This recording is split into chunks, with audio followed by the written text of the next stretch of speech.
자, 오늘은 순교자라는 제목으로 또 함께 은혜를 나누고자 합니다. 20세기의 마지막 순교자라고 하는 캐시 버렐이라는 학생이 있었습니다. 이 학생은 아주 평범한 고등학생이었는데요. 1999년 4월에 미국 컬럼바인 고등학교에서 총기 난사 사건이 일어나게 됩니다. 그때 총을 든 남학생이 이 캐시 버렐에게 다가와서 너는 하나님을 믿느냐라고 물었다고 해요. 그러니까 이 학생이 예스라고 대답을 했다고 합니다. 그러니까 다짜고짜 그 머리에 총을 쏘아서 그 여학생이 그 자리에서 즉사를 했다라고 합니다. 오늘 본문에는 스데반이 돌에 맞아 죽는 장면이 기록되어 있습니다. 유대 사회에서 돌에 맞아 죽는 것은 십자가에 달려 죽는 것만큼이나 가장 수치스럽고 또 비참한 죽임을 당하는 것이었습니다. 그렇지만 스데반은 초대교회의 최초의 순교자로서 지금까지 모든 신앙인의 모델이 되어오고 있습니다. 이렇게 사람은 살아서도 하나님께 영광을 돌릴 수가 있지만 스데반처럼 죽음을 통해서도 하나님께 더 큰 영광을 돌릴 수가 있는 것입니다. 우리에게도 신앙을 위해서 목숨을 버려야만 하는 상황이 올 수가 있습니다. 그러한 순간은 대부분 전혀 예상하지 못했을 때 오는 것을 볼 수가 있어요. 따라서 우리는 평소에 항상 이 순교자의 영성을 가지고 살 필요가 있다라는 그런 생각을 해보게 됩니다. 그러면 우리는 어떻게 하면 스데반처럼 순교자의 영성을 지니고 하루하루를 살 수가 있을까요? 오늘 본문 말씀을 통해서 우리도 죽음을 이기는 이 믿음의 승리를 거두고 하나님께 영광을 돌리는 축복의 주인공들이 되시기를 주님의 이름으로 축원합니다. 자, 오늘 본문을 보면 오늘 본문에는 두 종류의 사람들이 등장하는 것을 발견하게 됩니다. 하나는 하나님의 말씀을 전하는 자요, 또 하나는 그 하나님의 말씀을 몹시 듣기 싫어하는 사람들입니다. 하나님의 말씀을 전하는 사람은 하나님께 속한 자라고 할 수 있겠고, 하나님의 말씀을 또한 듣기 싫어하는 사람은 이와 반대로 마귀에게 속한 자라고 할 수도 있을 것입니다. 먼저 이게 마귀에게 속한 자는 어떤 사람인가라는 것을 우리가 잠깐 살펴볼 텐데요. 이 최근에 회자되고 있는 말 중에 영린이라는 그런 단어가 있어요. 이것은 용의 가슴에 거꾸로 난 비늘이라는 뜻을 가진 말입니다. 그래서 그것을 건드리면 용이 그 사람을 반드시 죽인다라는 그런 이야기에서 연유된 말입니다. 근데 이제 용은 옛날부터 임금을 상징하는 동물이었기 때문에 바로 영린이라는 것은 무엇인가 하면 바로 임금님의 그 치명적인 약점을 건드리게 되면 죽는다, 죽임을 당한다라는 그러한 비유의 말로 쓰인 것입니다. 이처럼 스데반이 죽임을 당한 것은 바로 유대인들의 치명적인 약점, 즉 영린을 건드렸기 때문이다라고 볼 수가 있어요. 오늘 보면 54절 말씀을 보실까요? 그들이 이 말을 듣고 마음에 찔려 그를 향하여 이를 갈거늘이라고 기록합니다. 스데반의 변론을 들은 사람들의 반응이 무엇이었는가 하면 바로 마음에 찔려서 그를 향해서 이를 갈았다라는 것입니다. 여기서 그들의 마음이 찔렸다라고 했는데요, 이것은 그들이 양심의 가책을 받아서 회개했다라는 것이 아닙니다. 일반적으로 마음에 찔린다는 것은 양심의 가책을 받은 것을 의미하는 것인데, 여기에선 그런 의미로 쓰인 것이 아니라 이 원어의 의미를 보면 분노했다라는 뜻인 겁니다. 여기서 이제 찔리다라는 말이 사용되고 있는데, 이 말의 이제 그 헬라어 원어가 디아프리오라는 그런 단어인데요, 이 말의 원래 뜻은 무엇인가 하면 조각조각으로 톱질을 하다라는 뜻이래요. 그러니까 스데반의 말을 듣고 이 사람들이 아주 극도의 분노가 일어나서 마치 그들의 마음이 갈갈이 찢어질 정도로 그런 상태가 되었다라는 의미입니다. 그래서 오늘 본문을 보면 이제 유대인들이 스데반을 죽일 때의 장면을 또 이렇게 기록해요. 57절을 보시면 그들이 큰 소리를 지르며 귀를 막고 일제히 그에게 달려들어. 이 사람들이 얼마나 이 스데반이 전하는 말을 듣기 싫어했으면 큰 소리를 지르면서 그 귀를 막았다라는 거예요. 그게 아예 듣기 싫다는 거예요. 그러니까 아예 들리지도 않게 그들의 귀를 막았다라고 하고 있습니다. 그리고 그들은 스데반을 향해서 이를 갈았다라고 했어요. 여기서 이를 간다라는 표현은 사람에게 쓰는 것이 아니라 주로 사나운 짐승들에게 사용되는 단어라고 합니다. 그러니까 이 스데반의 말을 들은 사람들은 극도로 화가 나서 마치 으르렁거리는 맹수와 같이 스데반을 죽이려고 달려들었다라는 것입니다. 그러면 그들은 왜 하나님의 말씀을 듣기를 싫어하고 또 하나님의 말씀을 전하는 이러한 사람을 죽였을까라는 것입니다. 그 이유가 있죠. 그것은 한마디로 말하면 그들은 악한 마귀에게 속했기 때문인 겁니다. 유대인들이 예수님을 죽이려고 했을 때 예수님께서 이런 말씀을 하신 것을 우리가 볼 수가 있어요. 요한복음 8장 44절에 보면 너희는 너희 아비 마귀에게서 났으니 너희 아비의 욕심대로 너희도 행하고자 하느니라. 그는 처음부터 살인한 자요라고 했어요. 너희들의 아비가 뭐냐? 바로 마귀라는 겁니다. 마귀, 너희들의 아비가 마귀면 너희들은 그 마귀의 자식들이라는 거죠. 그러면 마귀의 자식들은 바로 무슨 일을 할까? 바로 그 아비된 마귀의 짓을 한다는 겁니다. 마귀의 일이 무엇일까요? 예수님께서는 도둑이 오는 것은 도둑질하고 죽이고 멸망시키는 것이다 라고 했어요. 도둑질하고 죽이고 멸망시키는 마귀의 일을 지금 마귀에만 하는 것이 아니라 그 마귀의 자녀된 바로 그 유대인들이 하려고 한다는 것을 말씀하고 있습니다. 그리고 이 마귀에 속한 자는 하나님의 말씀을 들으려고 하지 않는 특징이 있어요. 그래서 요한복음 8장 47절에 보시면 하나님께 속한 자는 하나님의 말씀을 듣나니 너희가 듣지 아니함은 하나님께 속하지 아니하였음이로다. 왜 이 사람들이 그렇게 스데반에 전한 하나님의 말씀을 듣기 싫어했는가? 그 이유를 예수님이 이렇게 말씀하는 겁니다. 바로 그들은 하나님께 속하지 아니하였기 때문이다라는 겁니다. 만약에 이 사람들이 하나님께 속한 자라면 그들은 어떤 반응을 보여야 할까요? 앞부분에서 보면 베드로의 오순절 설교를 들은 사람들이 이렇게 말하는 것을 보게 돼요. 사도행전 2장 37절에 보시면 그들이 이 말을 듣고 마음에 찔려 베드로와 다른 사도들에게 물어 이르되 형제들아 우리가 어찌할꼬 하늘. 그러니까 똑같이 마음에 찔린 것입니다. 그런데 이 베드로의 설교를 들은 사람들은 그 마음에 양심의 가책을 받은 거예요. 그래가지고 결국 이 양심의 가책이 어디로 가는가 하면 회개하는 겁니다. 회개하고 구원에 이르는 찔림을 받았다라는 겁니다. 그런데 오늘 본문에 있는 사람들은 어때요? 똑같은 마음의 찔림을 받았지만 그것이 회개와 구원에 이르는 것이 아니라 오히려 극도로 분노를 일으키고 결국에는 의인인 스데반을 죽이는 그러한 살인죄를 짓게 되는 그러한 결과를 가져왔다라는 사실을 우리가 알게 됩니다.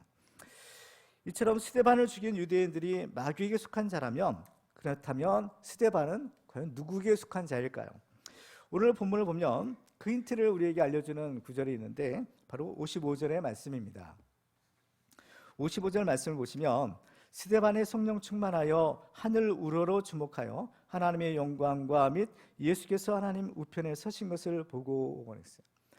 스데반이 바라본 것이 있는데 그것은 바로 하늘이었다라는 겁니다. 하늘을 우러러 주목했다라는 겁니다. 아주 그야말로 뚫어지게 바라보았다라는 것입니다. 이 성경에서의 하늘이라는 것은 하나님이 계신 곳을 상징하는 그러한 장소예요. 그래서 스데반은 그 하늘에서 하나님의 영광과 예수께서 하나님 우편에 서신 것을 보았다라는 것입니다. 우리는 스데반을 통해서 정말 우리가 바라보아야 될 것이 무엇인지를 우리가 알게 됩니다. 골로새 3장 1절에 보면 그러므로 너희가 그리스도와 함께 다시 살리심을 받았으면 위의 것을 찾으라. 거기는 그리스도께서 하나님 우편에 앉아 계시니라 라고 했어요. 위의 것이라는 것은 결국 이제 하나님의 나라인 거죠. 왜? 거기에는 그리스도께서 하나님 우편에 앉아 계시다라고 했으니까 그것은 바로 하나님의 나라를 의미하는 것입니다. 그럼 왜 우리는 바로 위의 것, 하나님의 나라를 찾아야 될까? 왜 그 나라를 바라봐야 될까? 그 이유가 있죠. 그러므로 너희가 그리스도와 함께 다시 살리심을 받았기 때문이다라는 겁니다. 그리스도와 함께 다시 살리심을 받은 우리는 거듭난 바로 하나님의 자녀요 새 사람이 되었기 때문에 이제 우리는 마땅히 바로 그 하늘을 바라봐야 된다라는 것입니다. 그리고 또 한 가지 이유는 우리는 이제 죄에 대해서 죽었기 때문이다라는 겁니다. 이어지는 골로새 3장 3절에 보면 이는 너희가 죽었고 너희 생명이 그리스도와 함께 하나님 안에 감추어졌음이라 라고 해요. 이는 왜 우리가 위의 것을 찾아야 되는가? 그 이유 중에 하나는 너희가 죽었기 때문이다라는 겁니다. 죽었다라는 거예요. 왜 예수를 믿었는데 죽었다고 할까? 갈라디아서 5장 24절에 보면 그리스도 예수의 사람들은 육체와 함께 그 정욕과 탐심을 십자가에 못 박았느니라.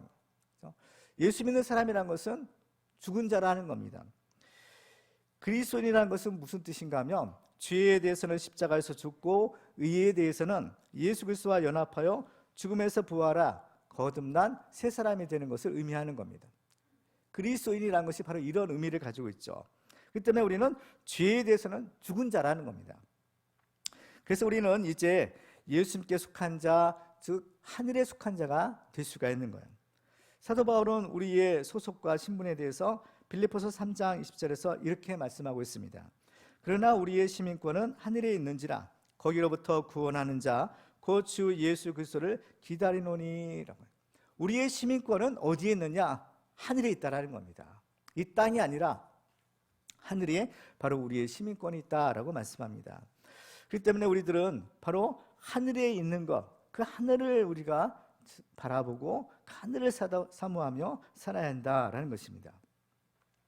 히브리서 11장 16절에 보면 그들이 이제는 더 나은 본향을 사모하니 곧 하늘에 있는 것이라. 이러므로 하나님이 그들의 하나님이라 일컬음 받으심을 부끄러워하지 아니하시고 그들을 위하여 한 성을 예비하셨느니라 라고 하십니다. 바로 예수 믿는 사람들은 우리가 돌아가야 될 본향이 어디 있느냐? 곧 하늘에 있다라는 것을 분명히 밝히고 있는 것입니다. 스데반의 하늘을 우러러 주목했던 것처럼 하늘에 속한 우리들도 위의 것을 찾으며 살아가는 축복의 주인공들 되시기를 주님의 이름으로 축원합니다. 우리는 이 하늘에 속한 자인 스데반을 통해서 순교자의 두 가지 특징을 우리가 발견할 수가 있습니다. 하나는 항상 진리의 편에 선다라는 것이고 또 하나는 항상 성령 충만하다라는 것입니다. 그래서 하늘에 속한 우리들은 어떤 일이 있어도 항상 진리의 편에 서야 합니다. 왜냐하면 바로 우리가 속한 하나님, 우리가 믿는 하나님이 진리의 하나님이시기 때문인 겁니다. 그런데 우리가 이 진리의 편에 선다라는 것은 결코 쉬운 일이 아니다라는 것을 우리는 알아야 돼요. 왜냐하면 이 진리의 편에 선다라는 것은 고독한 소수자가 된다라는 것을 의미하는 것이고 또 진리를 위해서는 목숨을 버릴 각오를 해야 하기 때문인 것입니다. 오늘 보면 57절을 다시 한번 보시면 그들이 큰 소리를 지르며 귀를 막고 일제히 그에게 달려들어라고 했습니다. 그래서 그들이 큰 소리를 지르며 일제히 그에게 달려들었다라는 겁니다.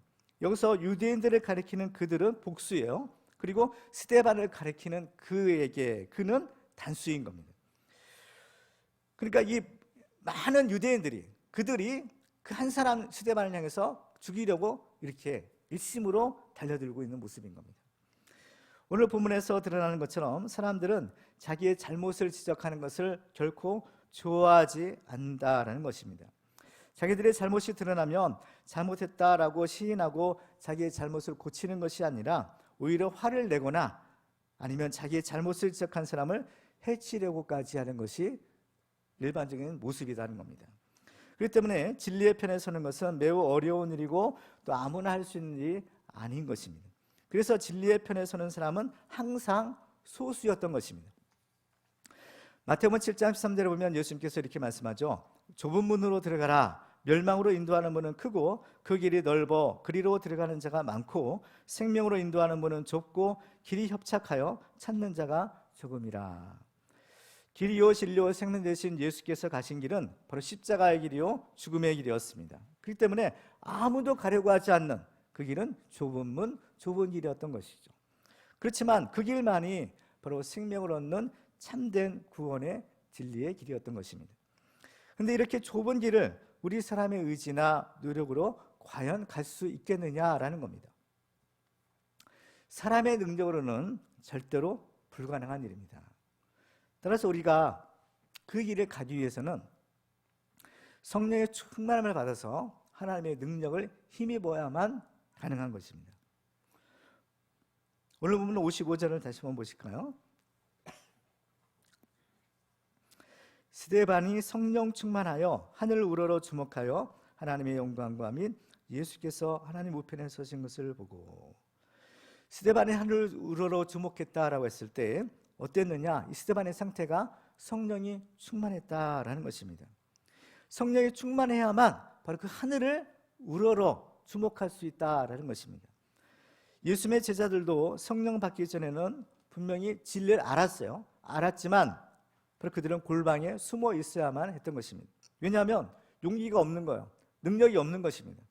그렇지만 그들이 성령 충만을 받고 나니까 이제는 바깥으로 담대하게 뛰어나가 진리의 말씀을 전할 수가 있었던 겁니다. 오늘 본문에서 스데반이 담대하게 진리의 말씀을 전하고 순교자가 될 수 있었던 것도 바로 그가 이 성령의 충만함을 받았기 때문인 것입니다. 스데반은 예루살렘 초대교회의 7 집사 중에 한 사람이었습니다.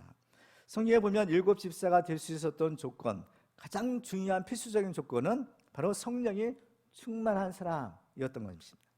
그래서 스데반은 성령과 지혜가 충만하여 칭찬받는 사람이었고 또 믿음과 성령에 충만했다라고 성경은 기록하고 있습니다. 그리고 오늘 보면 사도행전 6장 10절에 보면 스데반이 오늘 본문에서처럼 순교를 당하게 된 그 직접적인 계기를 이렇게 기록해요. 스데반의 지혜와 성령으로 말함을 그들이 능히 당하지 못하여. 그렇기 때문에 그들은 당해낼 수 없으니까 죽이자라고 했던 것입니다. 그래서 성경은 거듭해서 스데반에 대해서 성령이 충만했더라라고 기록하는 것입니다. 따라서 진리의 편에 서서 순교자가 되는 것은 우리 사람의 각오와 의지로 되는 것이 아니라 오직 성령의 충만함을 받아야만 가능한 것입니다. 우리도 성령의 충만함을 받아 항상 진리 되시는 하나님의 편에서는 믿음의 승리자들이 다 되시기를 주님의 이름으로 축원합니다. 이렇게 복음이 전파되는 과정을 보면 어느 지역이든지 최초로 복음을 전한 사람들은 거의 예외 없이 죽임을 당했던 것을 볼 수가 있습니다. 이것은 우리나라도 예외가 아니었습니다. 특히 우리나라는 다른 나라보다 더 많은 사람들의 순교의 피가 흘려져야만 했던 것이 바로 우리나라입니다. 이것은 그만큼 바로 사람들이 악하고 또 악령의 역사가 극심했다라는 증거이기도 합니다. 그런데 여기에 놀라운 역설의 법칙이 존재함을 발견하게 됩니다. 박해가 극심하고 수많은 사람들이 순교의 피를 흘릴 만큼 복음의 능력이 또한 강력하게 나타나서 지금 우리나라는 역사상 유례가 없는 복음의 대부흥을 이루게 된 것입니다. 오늘 본문을 보면 스데반의 순교 현장에 사울이라는 사람이 있었다라고 기록합니다. 58절 말씀을 보시면 성 밖으로 내치고 돌로 칠세 증인들이 옷을 벗어 사울이라는 청년의 발 앞에 두니라. 바로 이 사도행전이 사도들의 행전인데 그 중에서 이제 전반부는 베드로를 중심으로 후반부는 이제 바울을 중심으로 이제 기록이 되어 있는데요. 이 바울, 그렇죠? 이 사울의 이름이 처음 등장하는 것이 바로 이 부분인 겁니다. 여기서의 사울은 회심하기 이전의 바울이에요. 그래서 이때만 해도 사울은 바로 스데반이 죽임 당하는 것을 마땅히 여겼다라고 성경은 기록합니다. 근데 이 사울이 나중에 그 예수님을 믿고 사도 바울이 된 것입니다. 만일 사도 바울이 없었더라면 기독교는 과연 어떻게 되었을까요? 이 기독교와 사도 바울은 뗄래야 뗄 수 없는 관계입니다. 바울은 신약 성경 27권 중에서 13권의 성경을 썼고 분량으로는 약 3분의 1을 기록한 사람이 바로 이 바울인 것입니다. 바울은 다메섹 도상에서 부활하신 예수 그리스도를 만남으로 결정적인 회심을 하게 되었지만 바울은 이미 바로 이 스데반의 순교 현장에서 예수님을 만날 준비가 되었던 것입니다. 생명의 복음은 그냥 전파되는 것이 결코 아닙니다. 복음의 씨는 항상 고난과 피 흘림을 통해서 뿌려졌던 것을 우리는 기억해야 됩니다. 데살로니가서 2장 2절에 보면 너희가 아는 바와 같이 우리가 먼저 빌립보에서 고난과 능욕을 당하였으나 우리 하나님을 힘입어 많은 싸움 중에 하나님의 복음을 너희에게 전하였노라. 이것은 바울이 이 복음을 전했을 때의 상황을 설명해 주는 것이었어요. 바울은 많은 복음을 전했는데 그가 가는 곳마다 복음을 전하는 것과 동시에 많은 핍박과 박해를 당했던 것입니다. 그래서 심지어 죽을 뻔한 그 고비가 여러 번 있었던 것을 바울은 말하고 있습니다. 그런데 이 극심한 고난의 끝은 과연 무엇일까요? 많은 고난, 박해를 받으면 결국에는 죽게 되는 거죠. 이 고난의 끝은 죽음인 겁니다. 결국에 복음을 전하는 자들이 받는 이 끝은 무엇으로 끝나느냐? 바로 순교의 피로 끝나게 되는 것이죠.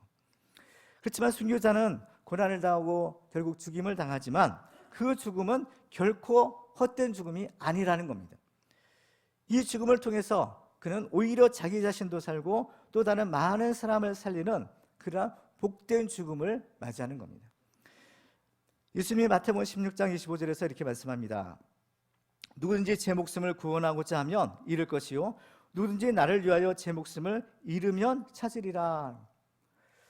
하나님 나라의 원리는 역설의 법칙이 적용되는 나라다라고 말하고 있습니다. 그렇죠? 역설의 원리가 적용되는 거예요. 크고자 하는 자는 하고자 하는 자는 작아져야 되고 또 섬김을 받고자 하는 자는 섬기는 자가 되어야 된다라고 말씀합니다. 그러니까 이 모든 것이 우리의 생각과는 다른 역설의 법칙이 적용된다는 거예요. 예수님도 십자가에 죽으셨죠. 그렇지만 그 죽으심으로 인해서 지금 우리와 같은 수많은 사람들을 살리신 겁니다.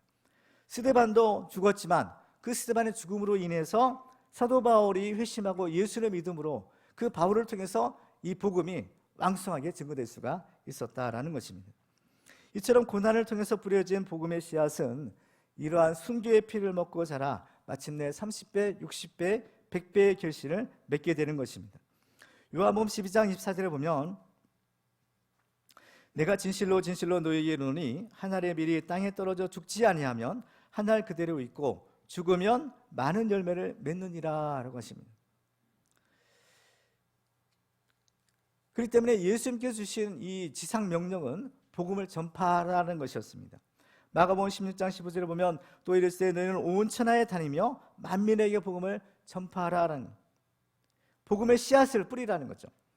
여기서 보면 온 천하에 다니며 만민에게 복음을 전파하는 거예요. 온 천하와 만민에게라는 말은 바로 이 복음을 환영한 사람들뿐만 아니라 복음을 배척하고 심지어 복음 전하는 자들을 박해하고 죽이는 자들에게도 가라는 겁니다. 환영받지 못하는 사람들에게도 가서 전하라는 거죠. 왜 그럴까요? 하나님은 한 영혼이라도 결코 포기하지 않으시기 때문인 겁니다. 길을 잃은 양 한 마리를 찾아 떠나시는 목자의 모습이 바로 우리를 구원하시는 하나님의 모습인 겁니다.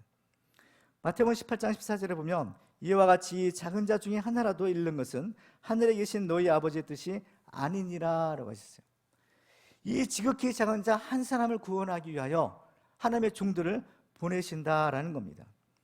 하나님이 에스겔 선지자에게 복음을 전하라는 사명을 주실 때 이런 말씀을 주세요. 에스겔서 2장 7절에 보면 그들은 심히 패역한 자라 그들이 듣든지 아니 듣든지 너는 내 말로 고할지어다. 그들은 심히 패역하다라는 겁니다. 복음을 전해야 될, 복음을 드려야 될 사람들이 심히 패역하다는 거죠. 그러면 우리 한번 생각해 보세요. 심히 패역한 자들에게 가서 복음을 전하면 과연 그 복음 전하는 사람은 어떻게 될까라는 겁니다. 그 사람 필히 죽는 겁니다. 우리도 마찬가지인 겁니다. 그 옛날 선지자들만 하나님께서 그들에게 말씀을 주시고 보내신 것이 아니라 지금 우리들에게도 동일하게 이 복음을 전파하라라는 사명을 주셨죠. 근데 스데반의 그 설교에서 보면 하나님의 보낸 선지자들은 예외 없이 다 죽임을 당했다라고 말하고 있습니다.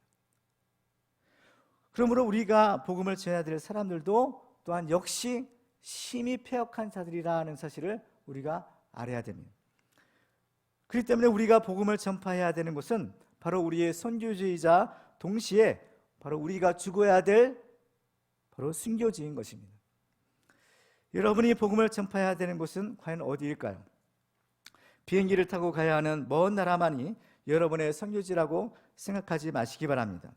여러분이 복음을 전해야 되는 사람은 바로 여러분의 가정에 있는 가족일 수도 있고 또 여러분의 직장에서 같이 일하는 동료일 수도 있습니다. 그런데 이 복음의 능력이 나타나 여러분의 가족과 또 이웃이 예수를 믿기 위해서는 여러분 자신이 죽어야 하는 하늘에 썩어지는 미랄이 되어야 되는 것입니다. 스데반처럼 이 순교자의 영성을 가지고 기도하면서 복음을 전하시기 바랍니다. 그러면 분명히 많은 열매를 맺고 또 하나님께 영광을 돌리는 그날이 바로 반드시 오고야 말 것입니다. 이제 말씀을 맺겠습니다. 하늘에 속한 우리 세서마을교회와 우리 성도님들은 바로 스데반과 같은 이 순교자의 영성을 품고 열심히 복음을 전함으로 온 가족 식구들이 예수 믿어 가정 천국이 이루어지고 또 전도의 열매를 많이 맺어 하나님께 영광을 돌리는 우리 모두가 다 되시기를 주님의 이름으로 축원합니다.